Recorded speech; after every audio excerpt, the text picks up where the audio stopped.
औज़ुबिल्लाहिमिनश्शैतानिर्रजीम बिस्मिल्लाहिर्रहमानिर्रहीम। Welcome student in chemistry mystery with अंबल जान। लेक्चर शुरू करने से पहले मेरी आप लोगों से रिक्वेस्ट है कि एक एक दफ़ा दुरूद इब्राहिमी ज़रूर पढ़ लें। तो स्टूडेंट यहाँ पर मैं जो आप लोगों के लिए टॉपिक लेकर आई हूँ वो है डेरिवेशंस के ऊपर। डेरिवेशन ऑफ रेडियस यहाँ पर हम लोगों ने रिवॉल्विंग इलेक्ट्रॉन का रेडियस कैलकुलेट करना है कि जो इलेक्ट्रॉन एक सर्कल में रिवॉल्व कर रहा होता है उसका रेडियस क्या होता है। तो क्या उसके ऑर्बिट के बढ़ने से, क्या आइदर उनके ऑर्बिट के बढ़ने से, जैसे आप देख रहे हैं ये फर्स्ट ऑर्बिट है, ये सेकंड ऑर्बिट है, क्या ऑर्बिट के बढ़ने से इसका रेडियस बढ़ता है, इसकी एनर्जी पर क्या इम्पैक्ट आता है, इसके न्यूक्लियस के अट्रैक्शन पर क्या इम्पैक्ट आता है। तो इस चीज़ को स्टडी आउट करने वाले बोहर्स थे जिन्होंने अपना मॉडल ऑफ एटम पेश किया। हमने उसके पोस्टुलेट जो थे वो अपनी पिछली वीडियो में हम पढ़ चुके हैं। तो अगर आपने उसके पोस्टुलेट्स देखने हैं तो आप वो वीडियो देख लीजिएगा। हमारा जो लेक्चर है वो स्टार्ट होता है डेरिवेशन ऑफ रेडियस। इस लेक्चर में हमने डेरिवेशन करनी है एक रिवॉल्विंग इलेक्ट्रॉन की इन द ऑर्बिट। एक ऑर्बिट में यानी डिफरेंट ऑर्बिट के अंदर उसका रेडियस क्या है, जो उसकी एनर्जी है वो हम अपनी नेक्स्ट वीडियो में करेंगे। इस वीडियो में जो सिर्फ आपको मटेरियल मिलेगा वो मिलेगा derivation of radius of revolving electron in an orbit. एक ऑर्बिट के अंदर जो इलेक्ट्रॉन रिवॉल्व कर रहे होते हैं उसमें उसका रेडियस किस तरह से बढ़ रहा होता है या कम हो रहा होता है। उसको ड्राइव किया था बोहर्स ने इसको ड्राइव किया, इसके एक्सप्रेशन को फॉर अ रेडियस के लिए। और यूज़ कौन सी एग्जांपल की थी, हाइड्रोजन एटम की।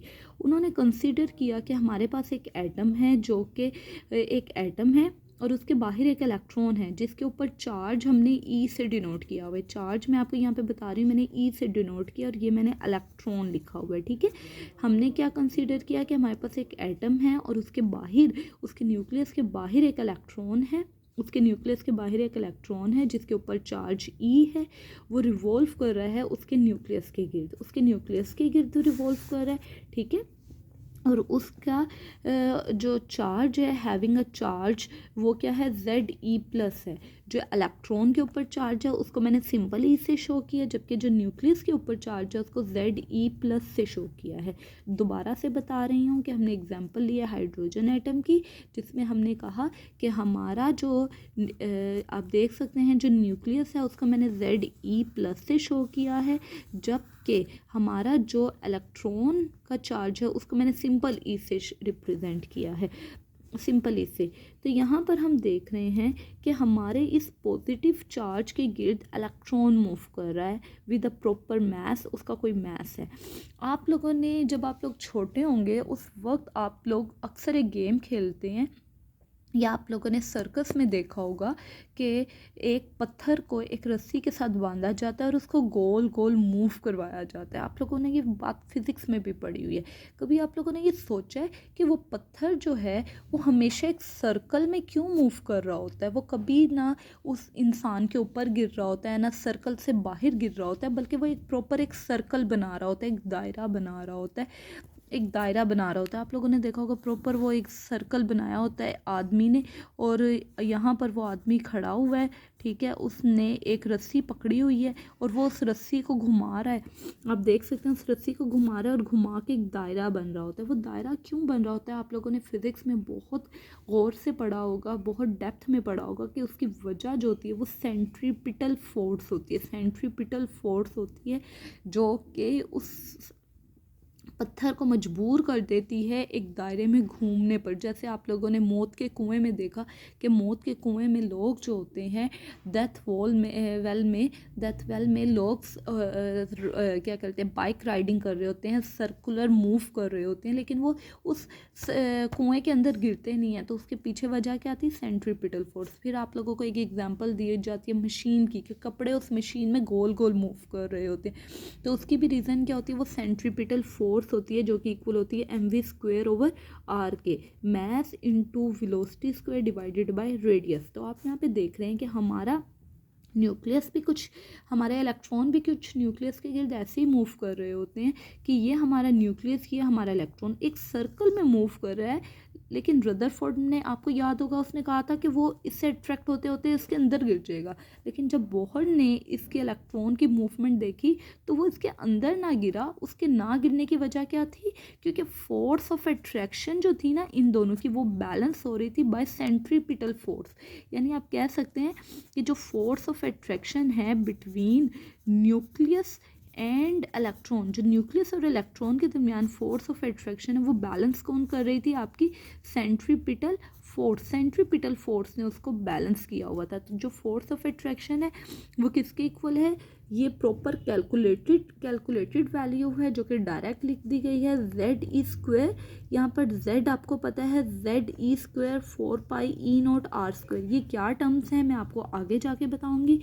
वो किससे बैलेंस हो रही थी? सेंट्रीपिटल फोर्स से। यानी अब आपको पता चल गया होगा कि रदरफोर्ड की थ्योरी फेल क्यों हुई थी।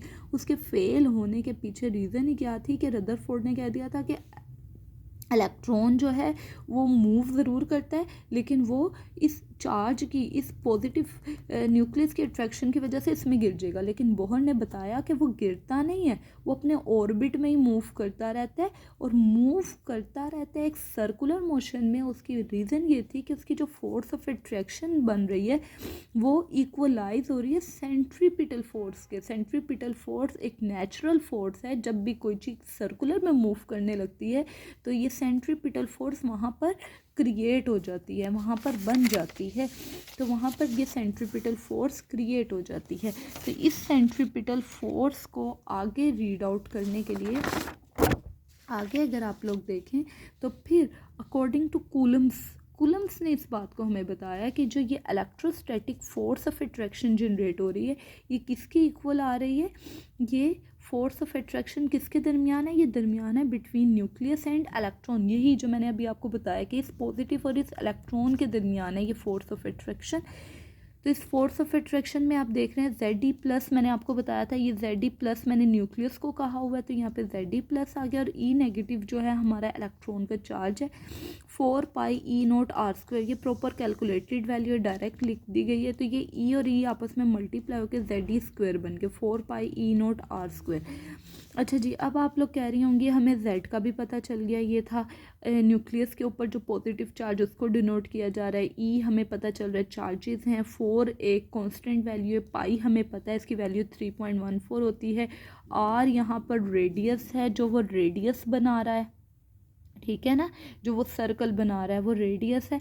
लेकिन आप कह रही होंगी ये E0 क्या है? तो E0 क्या है? E0 is the vacuum permittivity constant. आपकी खिला का ये प्रिमिटिविटी कांस्टेंट है जिसकी वैल्यू प्रॉपर कैलकुलेट करके यहाँ पर बताई गई है 8.84 × 10⁻⁻12 कूलम² पर जॉउल पर मीटर होती है। पर जॉउल पर मीटर होती है। क्या है? 8.84 × 10⁻⁻12 कूलम² पर जॉउल पर मीटर होती है।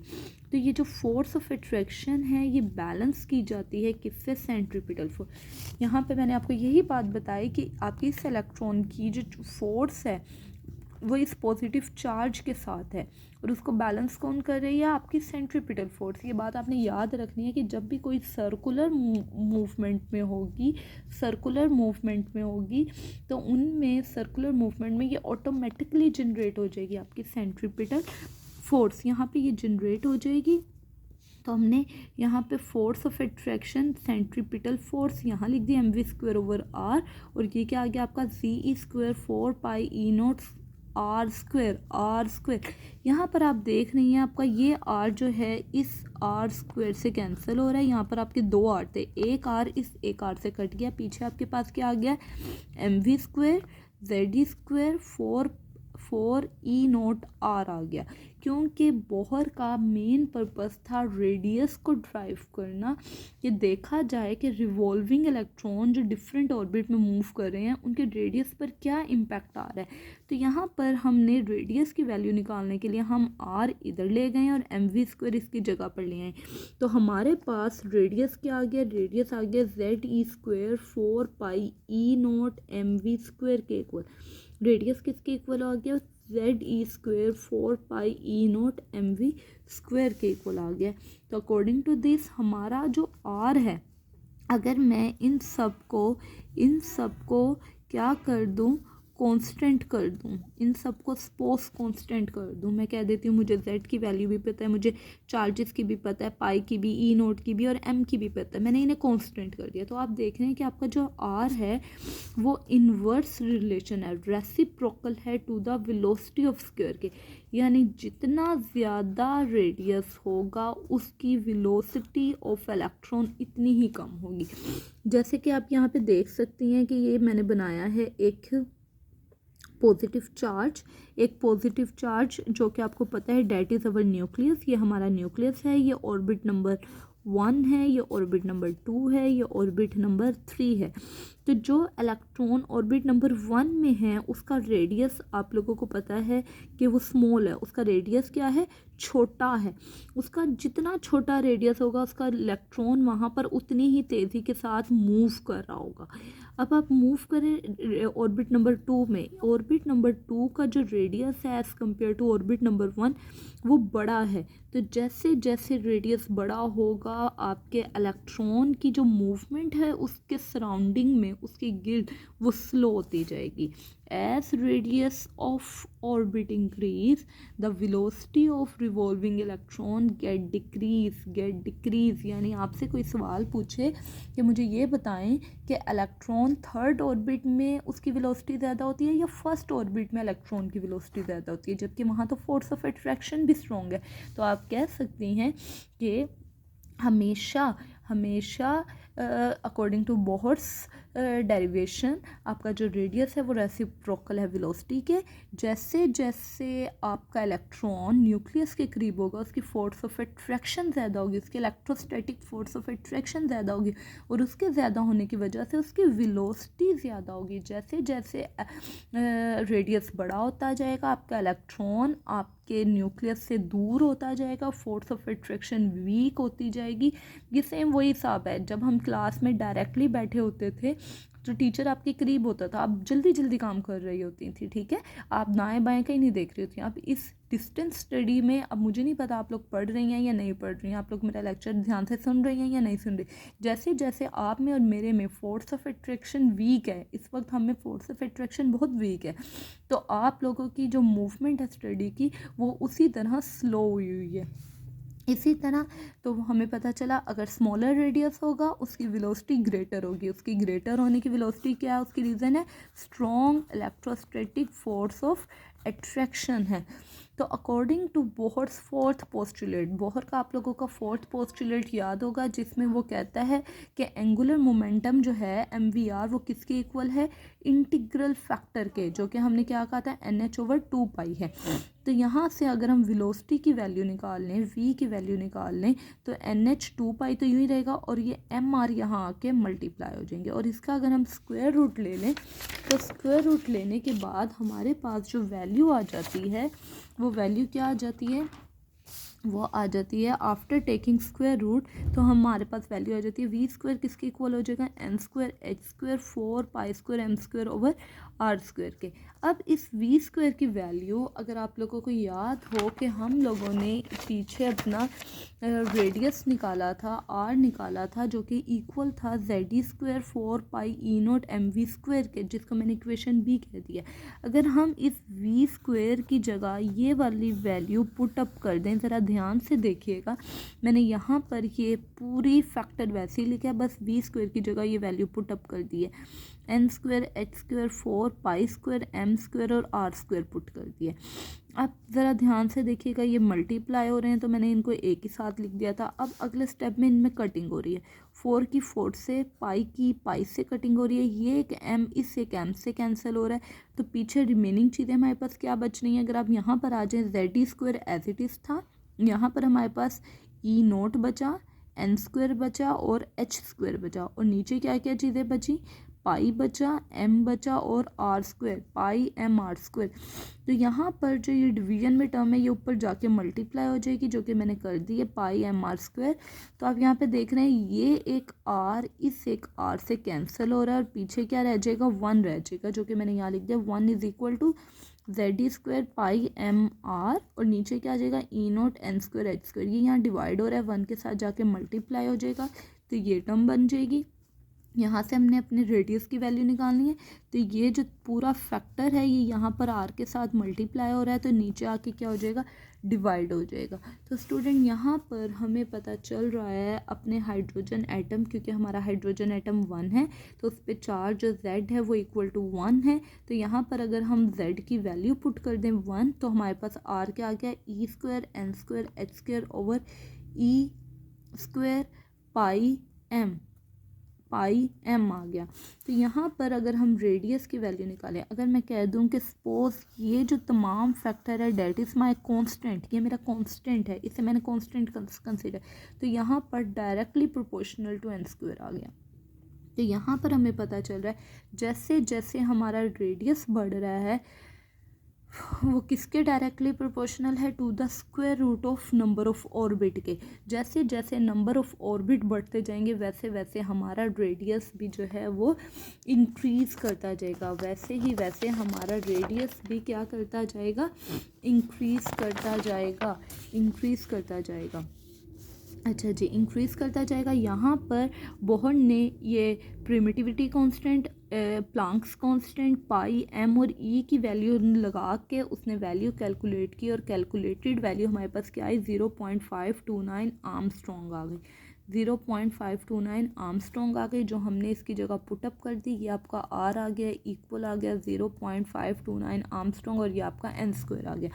अब आप इस वैल्यू की मदद से अब आप आराम से किसी भी ऑर्बिट में उसका रेडियस निकाल सकते हैं। सपोज आपका ये एक एटम था, अब आपके पास ये ऑर्बिट 1 आ गया, ऑर्बिट 2 आ गया, ऑर्बिट नंबर 3 आ गया। अब आप चेक करना चाहते हैं ऑर्बिट नंबर 1 का रेडियस कितना था, आप चेक करना चाहते हैं ऑर्बिट नंबर 2 का रेडियस कितना था, ऑर्बिट नंबर 3 का रेडियस कितना था। अब आप ये चेक करना चाह रहे हैं कि ऑर्बिट नंबर 1 का रेडियस कितना था, 2 का, 3 का। मैं फिर बता दूं कि बेटा रेडियस जो है हम इस सर्कल को कह रहे हैं, ठीक है, ये सर्कल हमारा रेडियस है। तो आप N1 का चेक करना चाह रहे हैं तो R1 ये क्या बन रहा है, यहाँ पर हमने इसकी वैल्यू पुट कर दी। आपने सिंपल इस फॉर्मूले में n की वैल्यू पुट करनी है। अब ऑर्बिट नंबर 1 का चेक करना चाह रहे हैं, 1 लें, 1 का स्क्वायर लें, तो आपके पास क्या आ रहा है, ऑर्बिट 0.529। अगर आप 2 का चेक करना चाह रहे हैं तो N² में क्या पुट कर देंगे, 2 का स्क्वायर क्या होता है, 4 से इसको मल्टीप्लाई कर देंगे, 2.11 आर्मस्ट्रॉन्ग।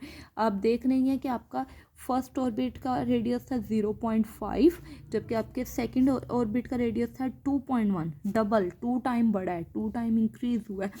अब आप थर्ड ऑर्बिट का चेक करना चाह रही हैं तो N² की जगह क्या पुट कर देंगे, 3² और उसको मल्टीप्लाई कर देंगे 0.52, तो वो क्या हो गया 4.75। तो आपको क्या चीज़ दिखाई दे रही है कि जैसे जैसे डिस्टेंस ऑफ ऑर्बिट बढ़ रहा है, उसका ऑर्बिट हायर हो रहा है, वैसे वैसे उसका रेडियस भी बढ़ता जा रहा है।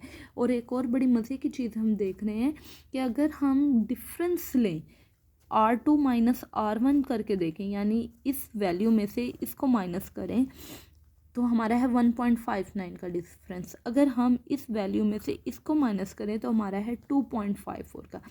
तो एक बड़े मज़े की चीज़ है कि जैसे जैसे आपका ऑर्बिट हायर हो रहा है, आपका रेडियस बढ़ रहा है, उनके दरमियान का गैप बढ़ रहा है। यानी इन दोनों के दरमियान का गैप कितना निकला, इन दोनों के दरमियान का गैप कितना है, 1.59 है, 1.59 है। और 2 और 3 के दरमियान का गैप कितना है, 2 और 3 वो है 2.54। तो जैसे जैसे रेडियस बढ़ रहा है इनके सेंटर का गैप भी बढ़ता जा रहा है, तो हमें पता चला कि सेकंड ऑर्बिट जो है वो 4 टाइम अवे है। हमें क्या पता चला कि सेकंड ऑर्बिट कितने टाइम अवे है, आपके फर्स्ट ऑर्बिट से 4 टाइम अवे है। आपका थर्ड ऑर्बिट कितने टाइम अवे है, 9 टाइम अवे है। आपका फोर्थ ऑर्बिट कितने टाइम अवे होगा, 4 का स्क्वायर ले लें, 16 टाइम।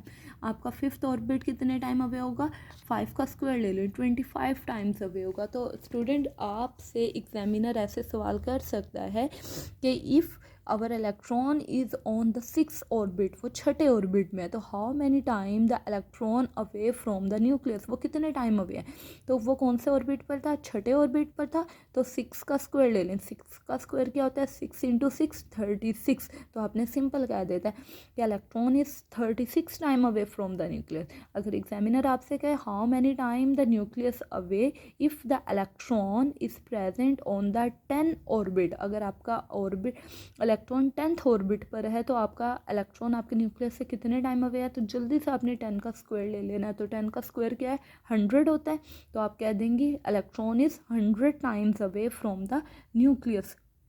तो इस तरह से आप इनमें से जो छोटे छोटे क्वेश्चंस हैं इसमें अक्सर ये एज ए लॉन्ग भी आ जाता है डेरिवेशन, ये इसकी डेरिवेशन एज ए लॉन्ग आ जाती है, तो आप इसको अच्छे से कीजिएगा। होपफुली आप लोगों को बहुत अच्छे से समझ आई होगी, बहुत अच्छे से समझ आई होगी, आप ये बहुत अच्छे से करेंगी और मुझे अपने लाइक्स और कमेंट्स के ज़रिए बताएंगी कि आप लोगों को ये वीडियो कैसी लगी। अब हम अपनी अगली वीडियो के साथ आएंगे जिसमें हम रिवॉल्विंग इलेक्ट्रॉन की एनर्जी को कैलकुलेट करेंगे कि वो न्यूक्लियस के करीब होगी तो उसकी एनर्जी कितनी होगी, और अगर वो इन्फिनिटी बहुत दूर चला जाए न्यूक्लियस से फिर उसकी एनर्जी क्या होगी। वहाँ पर हम उसकी टोटल एनर्जी काउंट करेंगे कि जब हमारा इलेक्ट्रॉन एक ऑर्बिट में मूव कर रहा होता है तो उसकी एनर्जी टर्म्स कैसी हैं। ये भी ड्राइव करने वाले कौन थे, बोहर्स थे, जिन्होंने हाइड्रोजन एटम की एग्जाम्पल लेकर उसको ड्राइव किया। ये हम अपने नेक्स्ट वीडियो में देखेंगे। जब तक के लिए खुदा हाफिज़।